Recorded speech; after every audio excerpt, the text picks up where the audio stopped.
Well, welcome to STR Like the Best. I'm your host, Michael Chang. It is my great pleasure to welcome my friend Hamza Zafar to the show. Hamza, thanks for joining us today.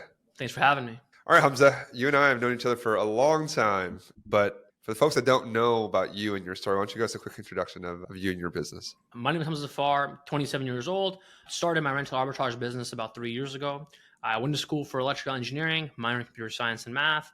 Graduated in 2018, worked at 9 to 5 as an engineer in Philadelphia for about 3 years. While I was working that job starting in 2020 of October, that's when I started the arbitrage business in Philly. And while I was working that job, I was essentially working on the business at the exact same time, working at night shift from 9 p.m. to 6 a.m., sleeping 4 hours, and then starting the business, working on the business, cleaning apartments, doing everything myself with just my wife and I from 10 a.m. to 4 p.m., and so on and so forth. We then eventually scaled the business to what it is now, 3 years later, 400 apartments, doing over $1 million a month, all arbitrage in 7 different cities. That's 3 years. 3 years, 400, that's it. 400 apartments, 400 all $1 million a month. arbitrage apartments, yeah. It's amazing. Remember when you sent me a Facebook message? I think around when you first got started, and we were talking about like accounting and stuff. And to see your journey since then till now is pretty amazing. So definitely dive in on that. But before we start, we both operate in Philly, and Philly's the city of brotherly love, but it's not always that loving. Give us a memorable guest story that you remember from your early days. My second ever unit. I was in Queens Village off Montrose Street. My second ever unit. The landlord was a really nice Asian couple. They let me Airbnb, no problem. And I furnished out a whole apartment myself. My wife and I built the furniture. It had some sort of sentimental value towards us. My third ever booking, it was a Friday night for one night. Keep in mind, I had nothing. I had no security measures in place like I do now. Because back then, I was just learning the business, right? Didn't really do any background checks. We basically let anybody stay in the apartment, ask a few questions, but nothing really too major. Because the main thing, I was really excited to see some money come in. Anyways, we let the people book. They book it. That same night, I go to work. And at 3 o'clock at work, I'm working the night shift. I get a random inquiry on Airbnb. Someone's inquiring saying, hey, I'm your next door neighbor for this property. There's a huge party going on. We're about to call the police. Please come fix this issue right away.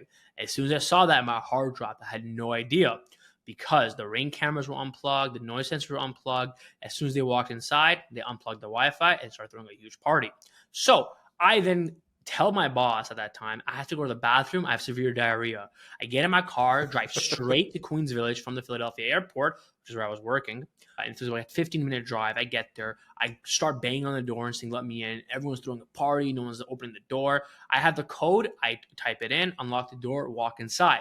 Now, I'm inside. There's like 15, 16 people inside, probably 7, 8 guys. And I started yelling. I'm like, all right, everybody, get out right now. Party's over. Party's done.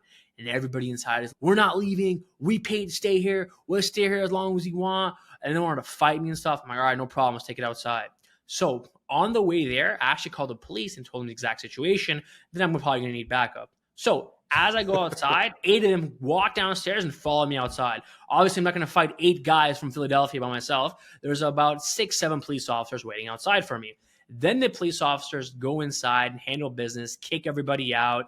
And as they're leaving, they're taking all their food, throwing it on the sofas, dumping huge loads of pasta all over the floors, just creating an entire big giant mess, destroying the entire place. They finally leave. Neighbors get pissed off. And I'm sitting there in an apartment full of filth, garbage everywhere. It's 4 o'clock in the morning. My boss is blowing up my phone saying, where are you? You need to come back to your shift. And at that point, I'm like, what the hell am I doing in my life right now?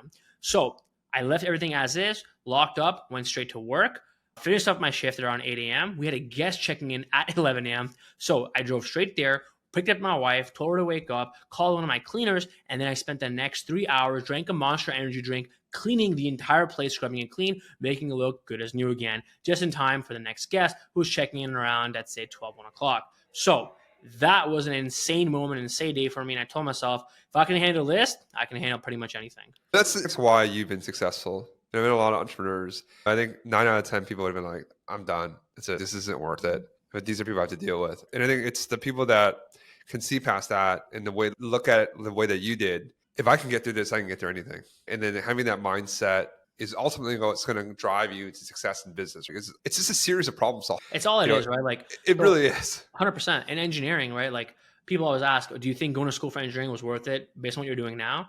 I tell them, yeah, it is. I'm not working on circuits every day, but all engineering is problem solving, right? You study for an exam, you go to the exam, and all the questions have nothing to do with any of the homework you studied. Now you got to basically problem solve and figure out how to solve the problem and figure out the best solution. Same with business, it's the exact same thing.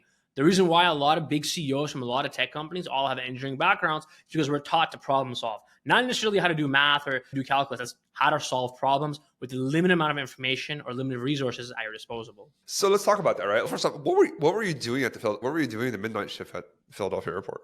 So I was the job that I hated. I was electrical controls engineer working on PLCs. And what is that? Okay, translate that to English for us. Basically, I was making sure all the machinery, automations, and robotics of the airport behind the scenes work properly. Making sure your bags, as soon as you drop them off at the check-in, they actually show up on the plane. Oh man, okay. So you're the one to blame that when my bags don't show up. Basically, 100%. Okay. All right. And then how'd you learn about the arbitrage business? Like social media, like someone tell you? Yeah, people talking about arbitrage on YouTube. And I basically saw this one who on YouTube? Who on YouTube? There's a few people on YouTube that I saw talking about it, but they gave me the idea, and I realized I'm like, you know what? I live in Philly, might as well try it myself. And I'm like, you know what? Let's give it a shot. I spent that after basically I binge watched every free video I could on YouTube. I started calling landlords and emailing landlords that entire day shift at work. Made a random website, and within 3-4 hours, I didn't have an LLC, didn't have EIN, like literally nothing. Found my first landlord in Philly. This was in October, November-ish of 2020. And I basically told him, hey, this is what I'm looking to do. You have this house sitting vacant for 5-6 months now. Let me rent it out. He said, you can rent it out for 4 months only because he wants to move back into it in 4 months. I said, that's not a problem. The house came fully furnished, minus one bedroom. Oh, okay. My wife and I just furnished one bedroom. And we basically started making money. The first month, we did about $4,300 in revenue. Rent was about $2,200. And we cleaned the unit ourselves every single day. So we made about $2,000, a little bit over $2,000 in profit. That's not bad, actually. Yeah. Yeah, it's nice, right? How much are you making? How much are you making as a control kind of quality? Being a control engineer, my home base office was in Detroit. I was getting paid about $4,000 a month after tax, about 70 grand, 68 grand. 70 grand, okay. Because I was living in Philadelphia on the job site for 2 years, they basically bumped my pay to $8,000 a month after tax. Free car. Oh, that's not bad, actually. Yeah, free car, free gas, making $8,000 a month after tax. So after tax, I was taking home $8,000 with no car expense, no insurance expense, no gas expense, and yeah, that's basically it. That's not bad, actually. Okay. Yeah, okay. At 22 wasn't bad at all. At 22, yeah, you're clearing like 100K post tax. There's like 150. That's not bad, actually. Yeah. Was it something inside you that you were just like, I don't want to do this job anymore? Because I think a lot of people would be like, look, I'm making 8K a month, I have a free car, like I'm married, you know what I mean? They have kids, or they just go and live live the life of a 23-year-old. I think not a lot of 23-year-olds want to go and bust up Philadelphia parties at 4 a.m. and then drink a Monster drink and get on your hands and knees and clean. It's not very sexy. Even with my friends, we're all wagey and all have 9 to 5s. The biggest what's a wagey? Define a wagey? A wagey is someone who basically works a regular 9 to 5 job and basically loves a 9 to 5 job and basically is internally doomed to be a corporate slave for the rest of their life. Why do you say it's a corporate slave? And I'm going to push back on that a little bit, right? A slave is someone that doesn't have a choice, right? Are you saying they don't have a choice? Majority of people do not have a choice. Why? Majority of Americans, especially in the West, fall into a consumer debt lifestyle where they're basically living paycheck to paycheck every single month. Your kid's schooling, your wife's shopping, every single dollar that you make is being spent on just consumer debt. So you have no choice but to keep working that job, because when you stop that job or you quit, your life basically stops working. So the Western economic system would stop if we didn't have consumer debt. Yeah, look, nothing wrong with it, but a lot of people don't live within their means. A lot of people live on credit card debt. They live on buying things that are not assets. They live on buying the new Chanel, the new Gucci, even though they only make $5,000 a month. I think this is where you come from an immigrant background, as do I, and I think there's a little bit of that where it infused in our thinking very early on not to take debt, but just like you don't save what you earn to invest for the future. And it's not about consuming, it's investing so that you have enough, right? And I think there's actually a little bit of that where it's good to start, but also I think bad at a certain point because you become too conservative and you just put your money in a bank account versus investing it. So I guess like that for me was a part of my personal journey, was making that flip. Like, how did that change for you? Like, because you have to continue to invest to grow to 400 units, right? If it's $10,000 per unit, right? Like you put over $4 million of furniture into. Back then, it wasn't 10K a unit. Back then, it was like furniture was a lot cheaper, maybe like 3.5 to 5K a unit. But yeah, if you do the math and average it out, You've spent millions of dollars on furniture, yeah. whereas you could have spent $1 million on a house, on Chanel bags, cars, watches, whatever, right? Like, why do that? Like, how did you change that mindset for yourself that like, I'm going to continue to reinvest in this business and make it bigger and bigger versus just putting some of that money on the side and enjoying it, consuming it? So you have to understand the position I was in. Majority of people don't quit their job or they don't leave their job because they hate the job. I didn't hate my job. I hated my boss. Majority of people who are leaving jobs and job hopping do for two reasons. One being financial and one being the person that you actually work for. Because that person you see every single day, you report to them every single day. And they're assholes and they're making your life a lot harder. That's the main reason why people want to leave their job. I had an insane boss. This person would ask me every single day, Hamza, what are you working on today? Hamza, what did you work on for the last 2 hours? Hamza, what are you working on tomorrow morning? I'd be going to the bathroom, calling the landlords, but he'd follow me into the bathroom and see why is Hamza taking so long in the bathroom. It got super crazy. I'm like, all right, this is insane. I can't be a wagey forever. This guy has to go. Or I have to go. One of the two has to happen. Because my last boss at my job was amazing. Love the guy. And that's the person that I want to be more like and emulate and replicate as a boss. If that person was still my boss, I don't think I probably would have quit my job. Or if anything, I don't think I'd be at 400 units right now. The reason why I told myself, I'm like, all right, this business has to take off. It has to be insanely profitable and I have to get out of this rat race. I cannot be working for this guy anymore. I got to bounce. What was that number? Did you have a number in mind? Did you have like a price AK? I was making, I think December 2021 is when I quit my job. Or I think it was December 22. I honestly can't remember. It's been a little while. I think it's December 21 I quit my 21, job. I think. Yeah, 21 I quit my job. I was in December. I made about $100,000 in revenue that month. I think I took home like 30, 40K. The reason why I couldn't quit my job is because I'm not an American citizen. I'm a Canadian. So I had to, for me to live in the United States, I had to keep working my regular 9-to-5 job if I want to continue living in the United States until my new investor visa came through. Finally, when that happened, I basically told my boss, record it, peace out, I'm bouncing, I'm good to go, and off to the races. Let's get this business to $1 million a month.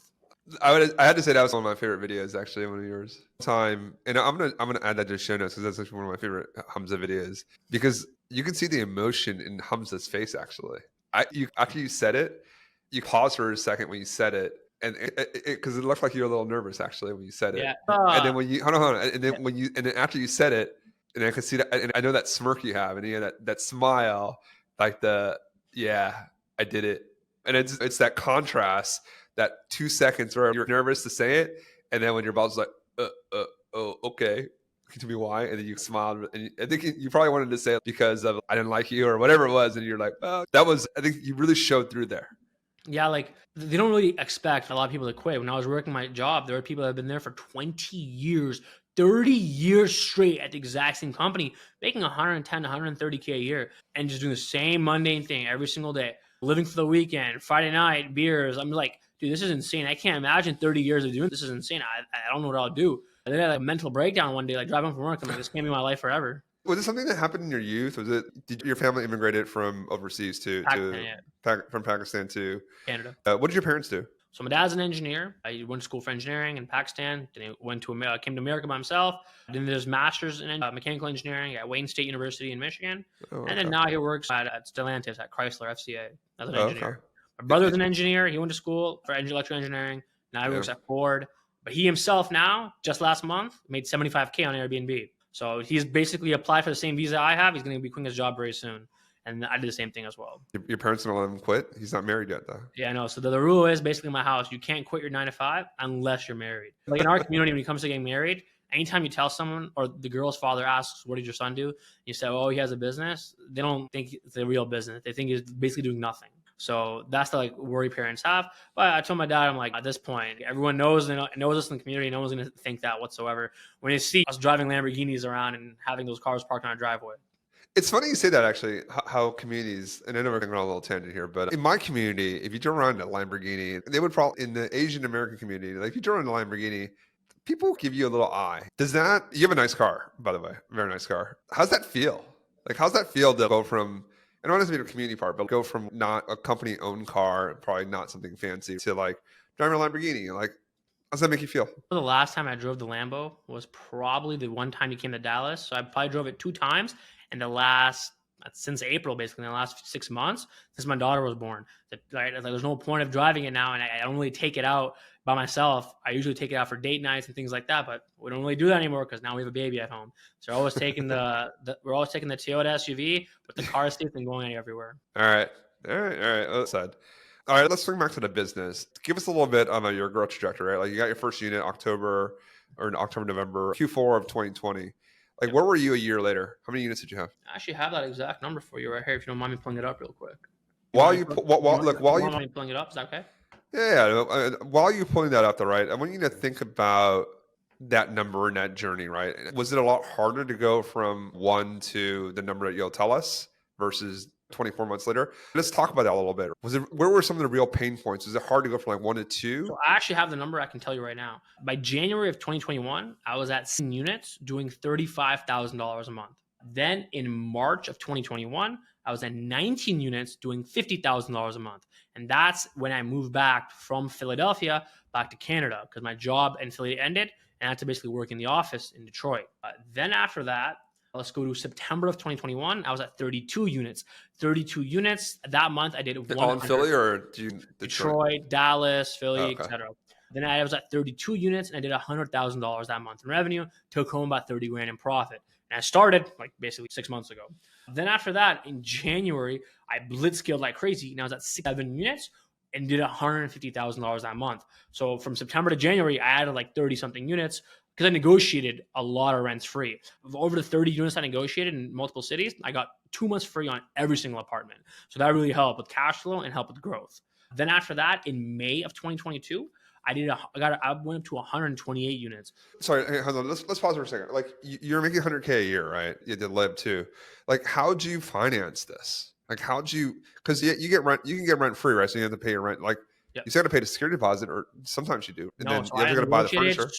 So the biggest thing is what are the costs that I can basically, cash costs, right? Cash costs. Because cash costs are the ones that I have to pay upfront right away. Security deposits, I basically negotiated all the way down to $200 per unit. I wasn't paying a full month, not even a half a month, not even $500. $200 a unit, and that's like the max I'm going to pay. Some buildings I even negotiated no security deposits, no last month's rent, just that first month. But even then, if it was 2 months free, I'm not paying anything for basically the next 2 months. Mm-hmm. Furniture was the only other expense, the big expense that I had to basically pay. Furniture was pretty much funded all on business credit cards. So I opened up a lot of business credit cards, 0% APR, never paid $1 in interest, not allowed to, and then basically use that to basically fund the growth. And as a profit would come in, I'd take that money to pay off that business credit card and rinse and repeat. Okay. Was it hard getting this many business credit cards? Because it's a lot of business credit. Yeah. So basically through combinations of Amex and then combinations through Chase, BOA, Capital One, just basically, yeah. Okay. Does it ever worry you? You're a religious guy and you have, I think interest is not permitted in your belief system. So it's even tighter, right? Because you have to make those payments before the interest kicks in. Yeah, I just had a $280,000 Amex Platinum payment 5 days ago. Just paid it off cash, no problem. Yeah. 28 days. Does that worry you? That stress worry you? Because at the end of the month, it's like you got some really monster payments with rent, credit card payments, your staff, cleaners. Yeah, my monthly overhead. So right now we're in November of 2023. By December 1st, because right now we're furnishing 20 units, I'll be at 400 units, 405 units. My overhead, rent, utilities, expenses, payroll, housekeeping, everything should be around $800,000 a month. And that's break even. And then how do you manage that stress? That's a lot of dollars and cash out the door every single month. And look, this business, we're in the same business. It's short-term rentals, right? So your revenue visibility is 30 days out. 30 days out. You have a pretty good sense 30 days out. You're facing these big nuts every month, right? $800K of money. So just talk to us a little bit about, and I know there are systems behind it, but talk to us on your mindset, like how have you graduated from having that one unit to now having this very nice, profitable business. But it takes a certain mindset to get to that level. Because most people, I would say most people like have 100 units. Okay, I feel pretty good about this. I'm making, say, 100K a month. Like, it's good money. It's $1 million a year. And I'm just going to go and chill or do something. But you continue to grow that. And now you have a fairly large liability every single month. Like, talk to us just about the thinking about how you manage that. So in terms of the stress or the cash flow? Both. All right. So in terms of cash flow, I'll do the first one, right? I basically can see how much money is coming in just based off the current bookings for next month, but also looking at previous performances. Last year of 2022 November, I lost $50,000 with 180 units. So I'm like, all right, if now that I have 380 or 390, whatever it is, double the amount of units, that means technically I should lose $100,000 for November, which is the complete opposite this month. This month already, I'm at $650,000 in revenue, and we're on November 3rd. We have the entire rest of the month left to go, and I'm only 30% occupied. So this month, I'll probably do $1.2, $1.3 million in revenue.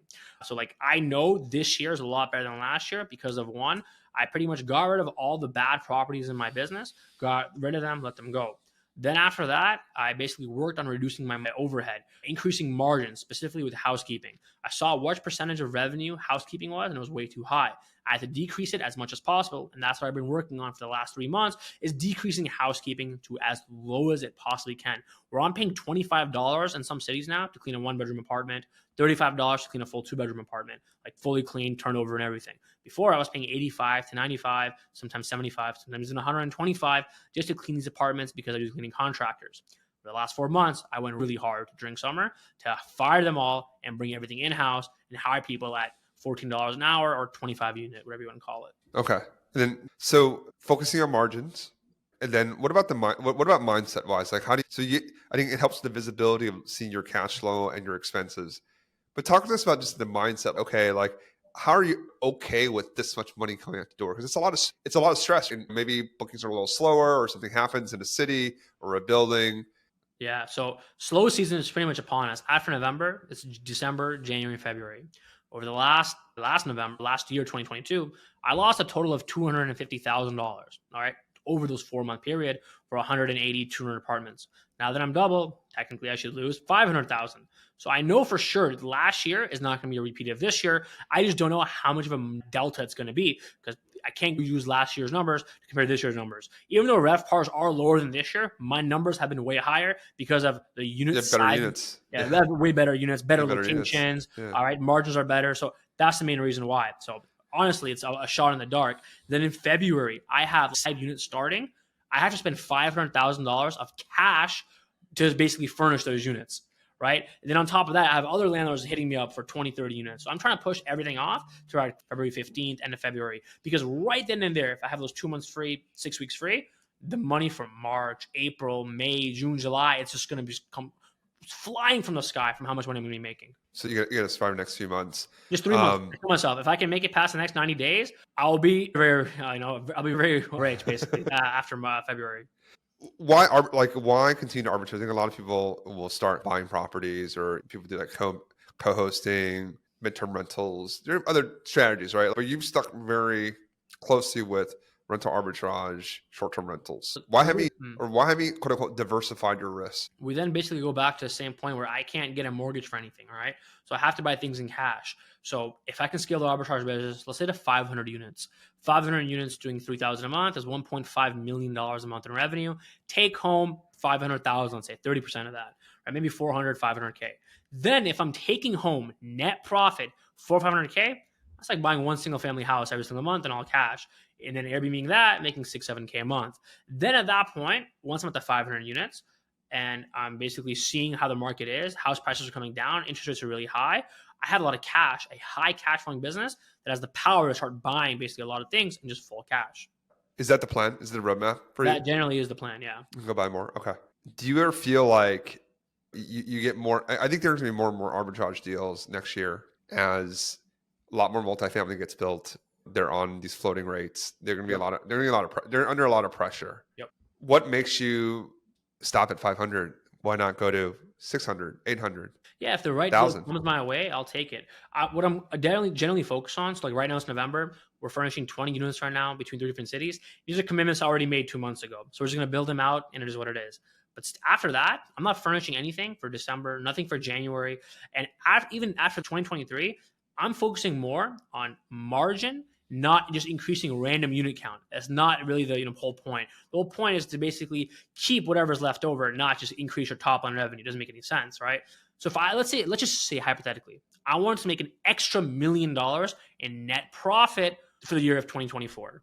For me to make $1 million in net profit, I have 2 ways. Either get more units or increase my current units and increase your margin. So for me to make $1 million net profit, assuming each unit makes $1,000 in profit a month, I have to, let's say, get 80 more units. How much would it cost to furnish 80 units? Let's just do the math. 80 units, let's just say 10 times 10,000. That's going to cost me $800,000 that I have to spend to make an extra $1 million in profit. The second option is I can take my 500 units and then increase margin by $200. $200 times 500 units. What is that? That's about 100,000. Yeah, it's $100,000 for the month. So I just have to basically increase my margins by $150 to $200 for every single unit across the portfolio times 12 months. That's over $1 million in profit I made that way without spending $800K of cash, without going through the hassle of negotiating 80 more units, building them all out. I can increase my current margins by an extra $200, and there's definitely room for that, and just make an extra $1 million that way. I'm focusing now. Sorry, go ahead. No, go ahead. So I'm focusing now on making sure that my current units bring them up to the highest profitability that I possibly can. And the biggest one, obviously, is housekeeping. Then on top of that, all the deals that I have that are coming up, that are big deals, working with developers, not these random property management companies who have 5, 10 units. That doesn't interest me anymore. I want whole entire buildings, like the building that I took over in Pittsburgh. I converted that 45-unit building to an Airbnb hotel, and that building makes great money, right? So those are the deals that I want to do. Entire buildings, 30, 40, 50 units, not these 5, 10-unit deals. It's a lot more nuances, a lot more bottlenecks, and just it's not really worth my time anymore. You graduated now to buildings now. You got to, I think there's opportunity. I think there's opportunity there. You got to get some equity in some of these buildings too. If you're going to be signing these leases, I think there's definitely opportunity for them to give you some equity since you're going to be such a big part of, and this is a pretty normal thing to do. You have to ask and negotiate for it, obviously, but that's definitely an option, a way to get equity into a property without actually put cash down or take a mortgage. What I find like extremely impressive about what you've done is just your ability to scale this, right? Doing 20 units at a time is not easy.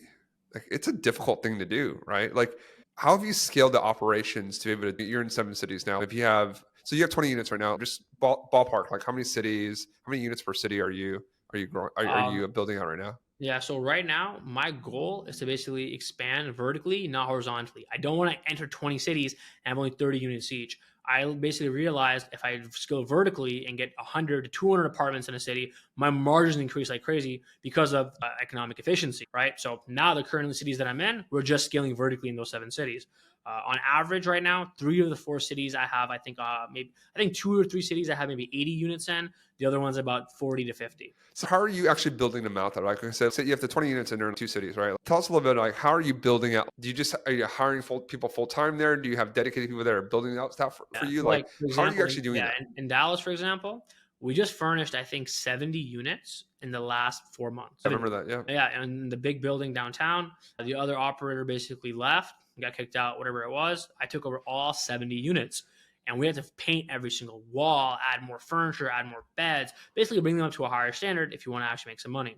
And they gave it to us in batches of, I think, 10 or 15 every couple of weeks. So it takes a couple of weeks, about 2 weeks to get 15 of those big giant units built, everything distributed, everything built, walls painted, Wi-Fi set up, smart locks installed.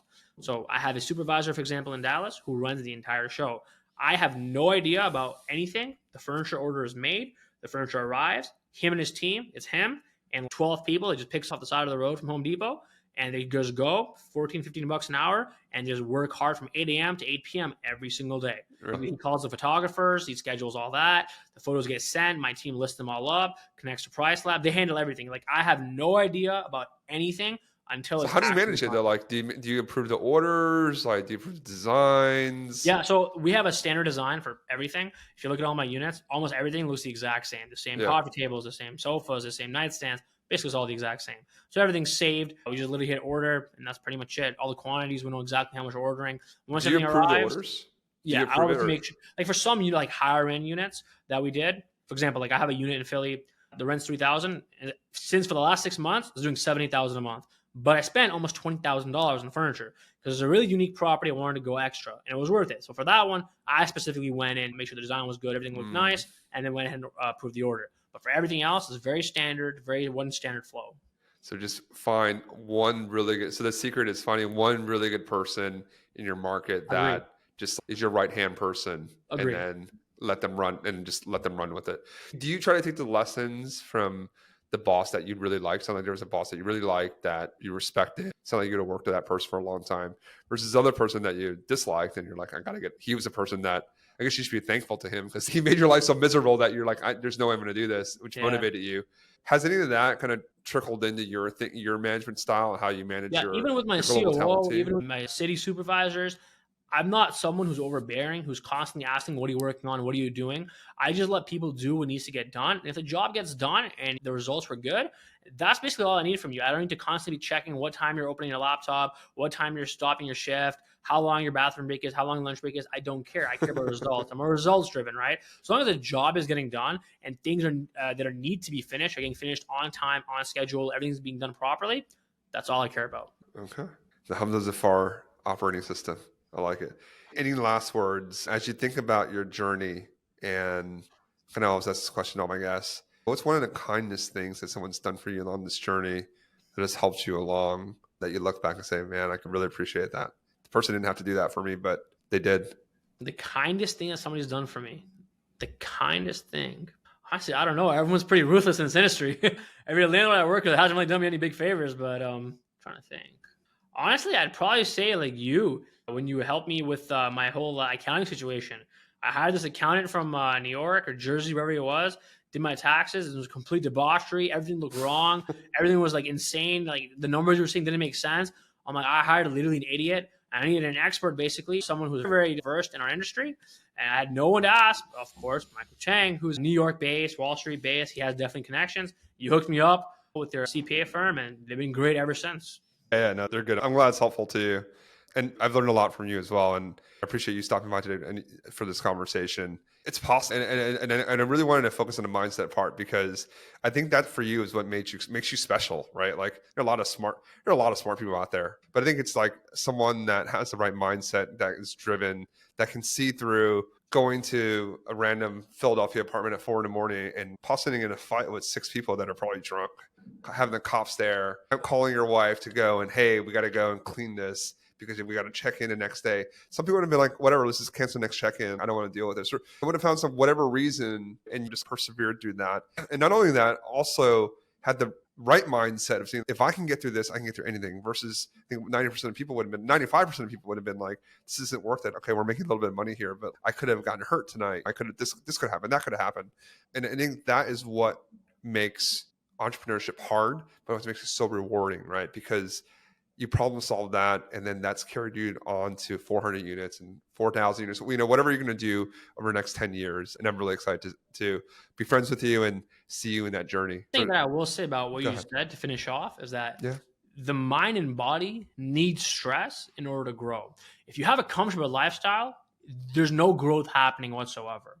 There's no plan B. If you have a plan B and your back's not against the wall, you're not under stress because you're always relying on plan B. When you have no plan B, you have no other options left, you have nowhere to go, that is when your cortisol, your body, your adrenaline starts pumping, and you realize, all right, this is it. We got to make shit happen.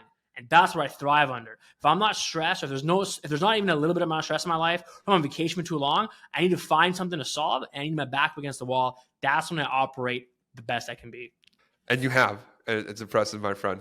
I'm excited to see what you have in store. And thank you for sharing your story with the community. And I appreciate you. Awesome. Thanks, Michael. Let's get to the episode.